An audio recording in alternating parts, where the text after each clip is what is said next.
California's Gold is produced in association with KCET Los Angeles and is seen statewide on California Public Television. Well, hello everybody, I'm Huell Hauser, and here we are on this glorious day here in Sacramento, our state's capital. There's the state capitol building right there. It's a beautiful building, and over the years all kinds of political intrigue has taken place inside that building. We've had 37 governors, some more notable than others. But in a recently discovered and little known fact about our state's political past, we have also discovered that California has had a president and an emperor, believe it or not.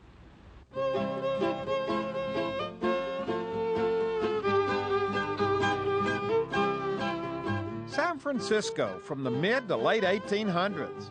A bustling, vibrant city filled with thousands of new citizens literally from all over the world who came to California initially in search of gold. And back then, included among the citizenry of San Francisco was an Englishman from South Africa by the name of Joshua Abraham Norton, a gentleman who eventually would become California's emperor. Emperor Norton came to San Francisco in 1849 to get rich in the gold rush, as so many people did, but not in the gold fields, as a businessman. And he was very successful. From a period of 1849 to 1852, he amassed a fortune of about $250 million. Land speculation, starting small businesses like a rice mill. He had store ships used in the bay to store goods that were brought in. And then in 1852, he saw the opportunity to buy all the rice that was in San Francisco Bay at quite a bit of a markup, of course, figuring he could sell it for a high price later on.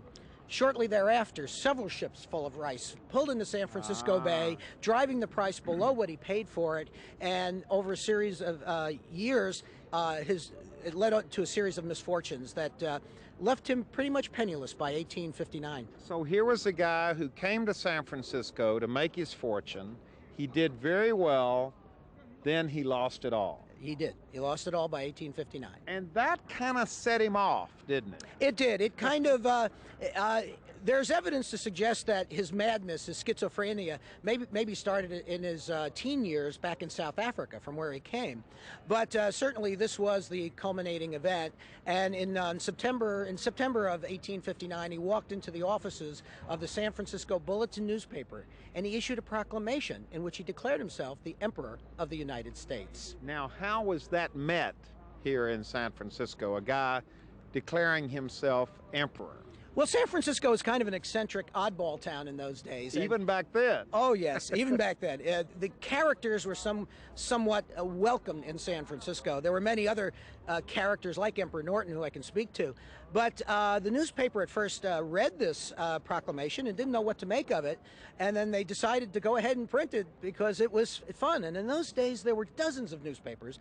And so they would compete with each other. And anything that would make a good story, they would print, true or false. So Emperor Norton early on became kind of this folk figure, this fixture here in San Francisco. He did indeed. The people just loved characters like himself. And so when he began walking the streets of San Francisco, dressed up in military-style uniforms with epaulets on the shoulder and a sword and a coach hat with feathers, peacock feathers coming out of it, he would walk into restaurants and bars and get free food and libation. He would get clothing occasionally from clothiers, and they all took advantage of the publicity they could get by putting the name Emperor Norton Eats Here or by appointment to Emperor Norton in their windows. In his own mind, he figured he wasn't taking charity. He would simply write it down in his little books as taxes. And so he would, as an emperor, he had the right to tax people. And so he taxed them about 50 cents, which helped pay for his lodging. Now, this really caught on, didn't it? It did. He was very popular. San Francisco really took to this. They did. They loved the man immensely. And I think that It really showed in 1870, after the completion of the Transcontinental Railroad. People were able to get to San Francisco from the east in 6 days, as opposed to the 6 months it would take by wagon train or by ship. And so San Francisco became a tourist destination for the first time.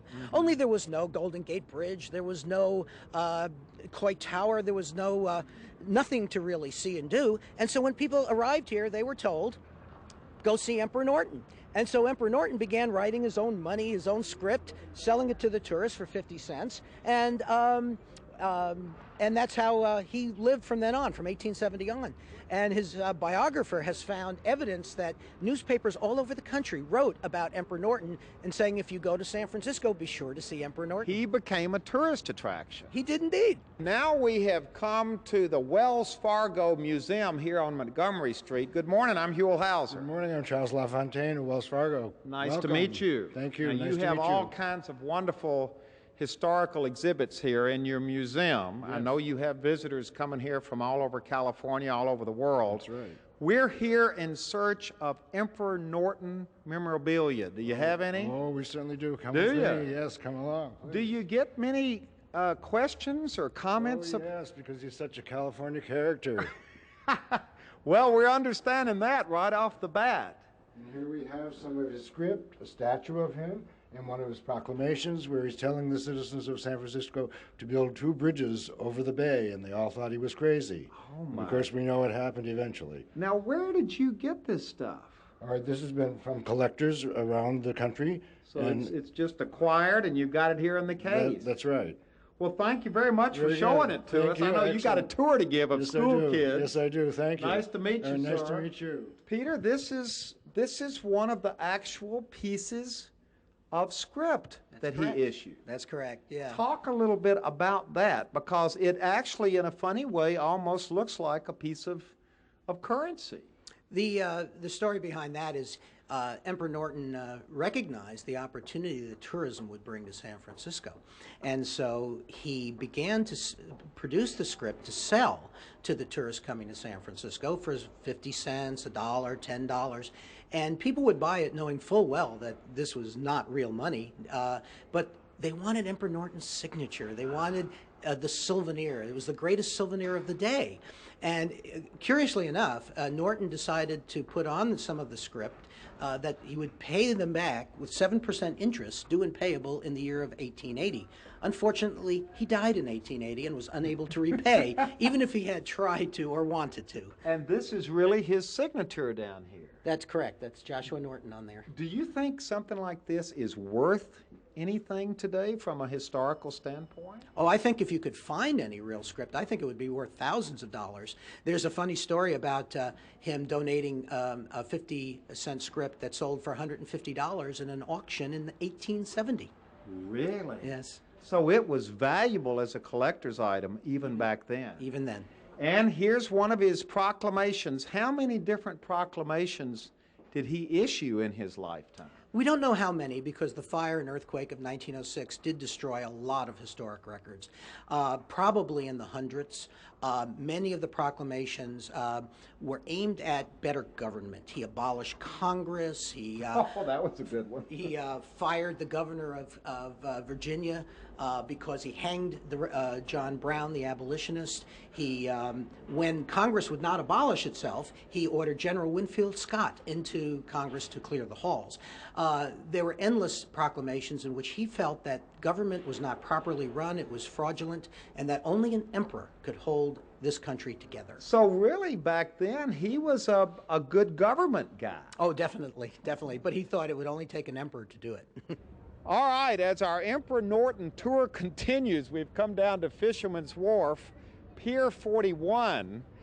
And Peter, there are not that many symbols of Emperor Norton left or anywhere around San Francisco, are there? No, they're not. In fact, Melvin Belli wrote the introduction to the biography of Emperor Norton, in which he said there should be a statue of Emperor Norton. We have the Emperor Norton Inn, it's a hotel, but not much more than that, a few plaques here and there.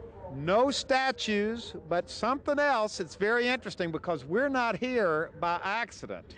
We're here to see one of the few symbols of Emperor Norton. There it is on the front of the blue and gold fleet boat that I guess takes people over to Alcatraz. And the boat, you can see the name on the side, is called Harbor Emperor. So this blue and gold boat is named after Emperor Norton. It is indeed. As we stand here in front of this is also an appropriate place to talk about some of his proclamations because he issued hundreds of them, and some of them actually made sense and came to pass. Oh, yes. One of our favorites is that he ordered that a Christmas tree be lit in Union Square every year, and we do that now.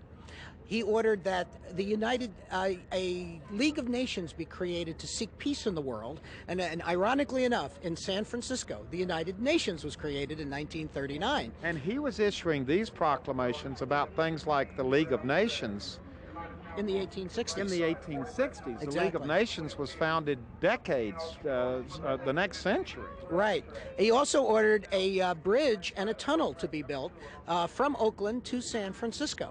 And 60 years or so after that proclamation, the San Francisco-Oakland Bay Bridge was constructed. Really? Yes. So he came up with the idea of building a bridge from San Francisco to Oakland back in 1872. What did people think of these things? Did they totally dismiss them? No, I don't think they totally dismissed them, but I think at the time it was considered a flight of fancy, considered it was going all the way from Oakland to an island in the bay called Goat Island, then on to Telegraph Hill. Yeah. And that's roughly the route that the Bay Bridge takes today. Well, the bridge was built, and there's another obscure part of the bridge story because you told me the Bay Bridge is actually named. That's correct. The Bay Bridge is officially nicknamed the Emperor Norton Bridge, and there is a plaque on the bridge to commemorate that. Well, the last chapter in the book of Emperor Norton takes place here in Colma, in the Woodlawn Cemetery, and Peter, even in death, Emperor Norton made a big splash, didn't he? He did. He was walking up California Street near Old St. Mary's Church, and he just expired on the spot. And 10,000 people attended his funeral, paid for by the richest men in San Francisco. Really? So he died so poor that he couldn't even pay for his own funeral? That's true. He only had about $3 in his pocket. Really? 10,000 people back in 1880 came to his funeral? Yes. And here we are on the spot. Here is the resting place of Norton the First, Emperor of the United States and Protector of Mexico. Joshua A. Norton, 1819 to 1880. And we have a representative of Woodlawn. Your name, Right. sir, is? Hector Gonzalez. And you were telling us that there's a big to-do over here every year. That's correct. There's a lot of fun. Every year around the 15th of February, the date changes year by year, but it's lots of fun. Bus loads come in. They will have a parade in the cemetery. There's a band and so forth. Everybody comes up here and have a good time. And what do they do? I don't understand. Well, they come over and celebrate Emperor Norton's life. That's basically what they do, and they have different people that represents Emperor Norton. They carry the tradition for every year. So they do those presentations up here, and everybody has a lot of fun. And I think Eclampus Vitus probably does that as well, don't they? Yes, I think they're one of the groups that sponsored these events every year. Wow. Well, this is amazing. This happens, they celebrate his birthday every year. And what's interesting about this is that it happened at all. Something like this probably couldn't happen in today's San Francisco, could it? No, I don't think so. It was a smaller town. It was a hardworking maritime town. People who really like to have a good time. People who enjoyed characters. There were many characters in San Francisco. Norton was just the most beloved. Today's world, we're too distracted by other things. The city is much larger and less personal than it was in the 1800s. I think that's why I think we've seen the last of the great ones, Emperor Norton. It happened on June 14th, 1846, in Sonoma. as a group of 33 American settlers overthrew the Mexican governance of Northern California. With no violence or bloodshed at all, they captured Mexican General Mariano Vallejo, who had been in charge, and set up their own government. It was called the Bear Flag Republic, and each year on this plaza in Sonoma, where it actually happened over 150 years ago, the native sons of the Golden West reenact this momentous bit of California history, including the raising of the bear flag.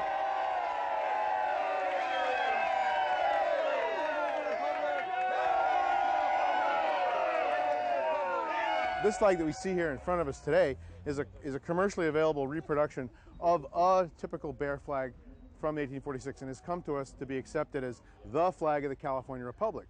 But as we do a little bit more research, we find that California's bear flag really is California's bear flags, plural, because there are so many different designs from which to take some of these reproductions from. Okay, so, we've got them all out here, at least the ones we know of. So what we thought we'd do today is look through some of them in a chronological order. Curiously enough, this is the one that we call the bear flag, but it may not have been the first flag of the California Republic. This next one here is called the Peter Storm flag. This is believed to have been made the evening of June 13th and may have accompanied the Bear Flag Party on their trip from the Napa Valley to Sonoma here. Now on this one, the bear is standing and pawing at the star. Now one of the things about the bear flags was, as word spread, we know that the people were told the flag has a bear, a star, and a stripe. And so what we're going to see today is flags with bears, stars, and stripe. But remember, there were no flag companies till 1847, so they're all homemade. In fact, until then, all flags were homemade. So this is called the Peter Storm flag. Interestingly enough, the legend about the other flag is that it was made from flannel underwear. This one is believed to have been made from diapers. Really? Yeah, from the Grigsby Ranch. All right, that's number 2. Okay, one of the other interesting things is this flag here. Almost all the surviving bear flag and bear flag drawings and photographs show the bear facing the pole. Yet a lot of the drawings that were done contemporarily show the pole being over here and the bear facing off the pole. So again, we have a problem with communication in the 19th century. They didn't tell them which way the bear faced. We also have a problem with the way the bear looks. Well, that's right. In fact, that does not look like a bear to me. The local Californios called it a cochino, or a small pig. And yeah, because look at this one. This one really looks like a pig over here. Looks like a wombat. Did they just do that because they were crudely drawing it? They were crudely drawn, and also most of these were made in great haste. Yeah. So the third flag here, this is the one that was hoisted today during our reenactment, and you'll notice the fact that this one is more than just a reproduction. This is a replication. In other words, an attempt was made here to duplicate the fabric, the construction method crude, running stitches and a saddler stitch like Duell might have done. The bear and the star are mixed or made with a locally made paint, which is a combination of Venetian red, brick dust, and berry juice, like we think the original one was, and then India ink lettering. What's curious about this one is this is the one we know to be the Todd flag, and these two people holding it are descendants of William Todd. William Todd was one of the 33 bear flaggers. Wow. After this event, he returned to the east, but what's interesting is Todd was a nephew of Mary Todd, who later went on to marry an obscure Illinois politician, Abraham Lincoln. So here we have the flags of California. Long live the California Republic! The Bear Flag Republic lasted only 25 days before the bear flag itself was lowered and the stars and stripes were raised as California became a territory of the United States. But history will record that for that 25 days, we were technically a self-declared Bear Flag Republic with a president by the name of William Brown Ide. And to find out more about President Ide, next we travel north to the community of Red Bluff. Our destination, the William Brown Ide Adobe State Historic Park. And here we are at the William B. Ide Adobe State Historic Park. The plaque reads, "This adobe house built by William B. Ide, reputedly about 1850, represents a typical frontier structure of the American period. Ide, who came to California with his family in 1845, was the first and only president of the California Republic under the Bear Flag Party Proclamation of June 14th, 1846. And there is the Ide adobe, the historic adobe right over there. And here are our William Brown Ide experts right here. Bob Grace, who's been here at this park for over 20 years as a ranger. Right. And Ben Hughes, who's a historian who knows everything there is to know about William Brown Ide. And the first thing we have to talk about, Bob, has nothing to do with Ide probably, but this oak tree is absolutely amazing. It's a record tree. It's probably about 300 to 400 years old, and was already a huge giant when the adobe was built about 150 years ago. Now, Ben, tell us about William Brown Ide. Well, William Brown Ide was associated with the Bear Flag Revolt, and he became the leader of the revolt in the later stages of the revolt. He wrote the proclamation that established the California Republic. What kind of a guy was he? What do we know about him? Well, we don't know a great deal about him. We've got a couple of descriptions. William Baldridge said he was a very energetic man who was one of those get-it-done people. I have a description that was written by a midshipman who went to Sonoma about the time of the revolt, and he said, on arriving, found a party of 14 men, mostly dressed in buckskins, and we were met halfway across the square by a plain man about 50 years old in his shirt sleeves, with a pair of pantaloons which had certainly seen better days, and to my eyes his shoes looked as if they had not seen the outside of one of Day and Martin's blacking bottles in 6 months. His hat was somewhat more holy than righteous. This man was Captain Ide, and he welcomed us to Sonoma. So I'm getting this mental picture. We don't really have any other pictures to go on, do we? We have a couple here, and that in itself is kind of interesting. Yes, well, we have an old family album, and William B. Ide made a trip back east in 1850. This came from New England, this book. And there is a photo in there labeled William B. Ide. Let's take a look at it. All right. That would be this one right so here. So is that him right there? Well, it may be. What do you mean it may be? It's labeled William B. Ide. By examining the book further, we found that there were some errors in identification that we can document for sure. So we're not quite sure if this was Ide or not, but this is as close as we can come to an actual photo of it. So this is the only photo we have of William B. Ide, and this might not be William B. Ide. Might not. You would think the president would be photographed. Well, a lot. Well, it was the early days of photography. Yeah. So and they were on the frontier. Right. So, and this picture was taken back east. He was the leader. He was chosen leader. He called himself commander-in-chief or just simply commander. And many historians refer to him as the president of the California Republic. So our president is also the commander-in-chief. So if the commander-in-chief is the president, maybe he was the president, but it's a matter of semantics. And the plaque here says president. The brochures all say president, but you're very adamant that he wasn't the president. Well, he never claimed to be the president.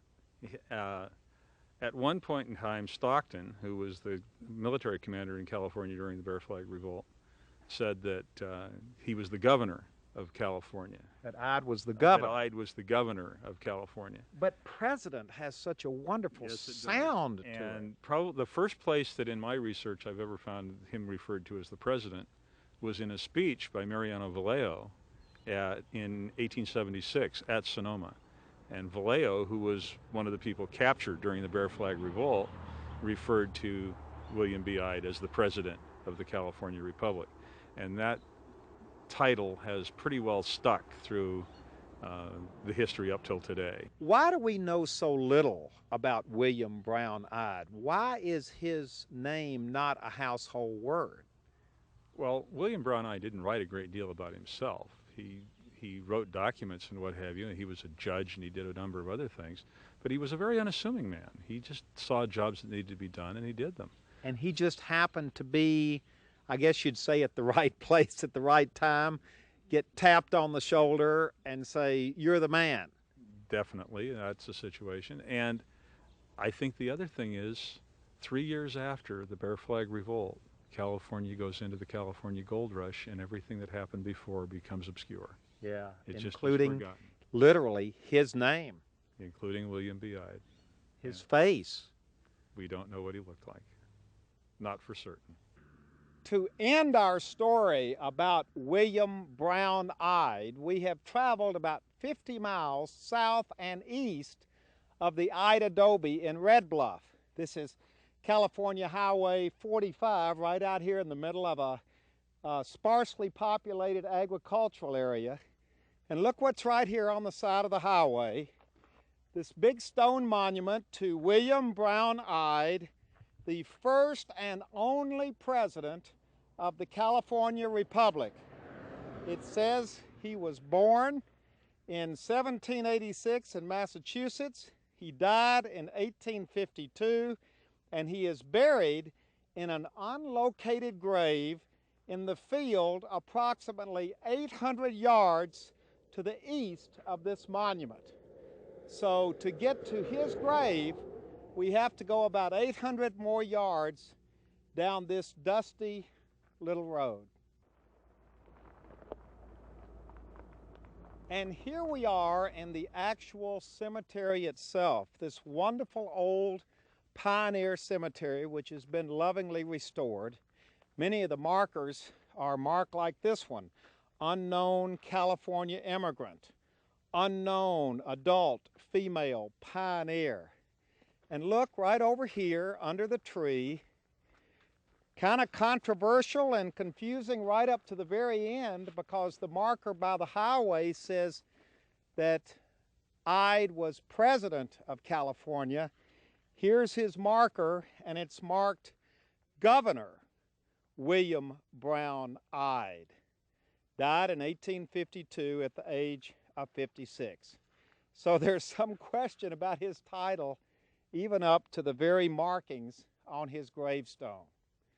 But of course, the truth of the matter is that even though Emperor Norton was not really an emperor, and there's some question as to whether William Brown Ide was actually president of the California Bear Flag Republic, both of these gentlemen in their own way, Emperor Norton in the area of folk history of California, and William Brown Ide in the real solid, important history of California. Both of these men were here. They're part of our past. They're part of the folklore and the wonder and the history of our state. And both of these gentlemen, regardless of their technical exact titles, were fine examples of California's gold. Goodbye, everybody.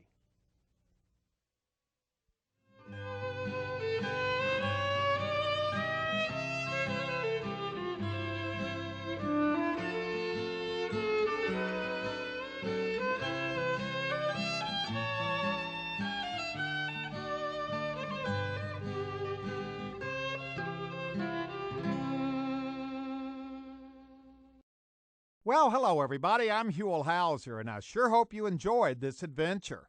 If you'd like to see it again or share it with your family or friends, all you have to do is call 1-800-266-5727, and we'll be glad to send it to you right away.